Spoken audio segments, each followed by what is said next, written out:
MPSC exam preparation या educational चॅनलमध्ये आपले स्वागत आहे। या चॅनलद्वारे स्पर्धा परीक्षांसाठी महत्त्वपूर्ण अशी माहिती आम्ही आपल्या चॅनलवर देत असतो।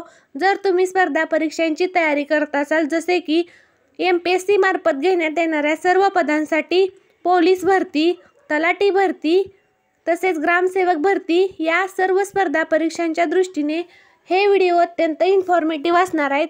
आजच्या व्हिडिओमध्ये आपण काही महत्त्वाचे वर्ष आणि त्या वर्षामध्ये कोणकोणत्या घटना घडल्या याविषयी माहिती घेणार आहे, की जी माहिती सर्व स्पर्धा परीक्षांसाठी विचारली जाऊ शकते। त्यामध्ये पहिली जी घटना आहे ती 1453 मध्ये घडलेली आहे आणि या वर्षी ऑटोमन तुर्कांनी कॉन्स्टँटिनोपल हे शहर जिंकून घेतलेले होते। आणि हा जो पॉइंट आहे तो स्पर्धा परीक्षांसाठी महत्त्वाचा आहे, कारण यामधून अनेक वेळा स्पर्धा परीक्षांसाठी प्रश्न विचारला गेलेला होता की ऑटोमन तुर्कांनी कॉन्स्टँटिनोपल हे शहर केव्हा जिंकून घेतले। तर या प्रश्नाचे उत्तर असणार आहे 1453 मध्ये। त्यानंतर दुसरा जो आहे तो आहे 1492। 1492 या साली कोलंबसने अमेरिका खंडाचा शोध लावलेला होता। त्यामुळे इथं दोन क्वेश्चन्स आपल्याला तयार होतात। त्यामध्ये अमेरिका खंडाचा शोध कोणी लावला, तर कोलंबसने, आणि 1492 साली शोध लावलेला होता। त्यानंतर वास्को द गामाने भारताचा शोध हा 1498 साली लावलेला होता। त्यानंतर 1510 मध्ये पोर्तुगीजांनी गोवा हे आपले मुख्य केंद्र बनवले होते व्यापारासाठीचे।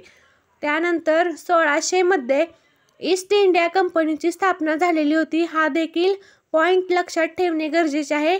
ईस्ट इंडिया कंपनीची स्थापना ही 1600 मध्ये झालेली होती। त्यानंतर 1609 मध्ये राजा जेम्स पहिला याने कंपनीला म्हणजे ईस्ट इंडिया कंपनीला कायम सनद मिळवून दिलेली होती। त्यानंतर 1746 ते 1748 मध्ये पहिले कर्नाटक युद्ध झालेले होते आणि हे कर्नाटक युद्ध इंग्रज आणि फ्रेंच यामध्ये झालेला संघर्ष होता। त्यानंतर 1748 ते 1754 मध्ये दुसरे कर्नाटक युद्ध झालेले होते। त्यानंतर 1760 मध्ये तिसरे कर्नाटकचे युद्ध झालेले होते आणि 1773 मध्ये पॅरिसचा तह झालेला होता आणि 1757 साली प्लासीची लढाई झालेली होती। अशा प्रकारे आजच्या व्हिडिओमध्ये आपण काही महत्त्वाचे वर्ष आणि त्या वर्षामध्ये घडलेल्या काही घटना पाहिलेल्या आहेत। जर तुम्हाला हा व्हिडिओ आवडला तर व्हिडिओला लाईक, शेअर आणि चॅनलला सबस्क्राईब करा। थँक्यू।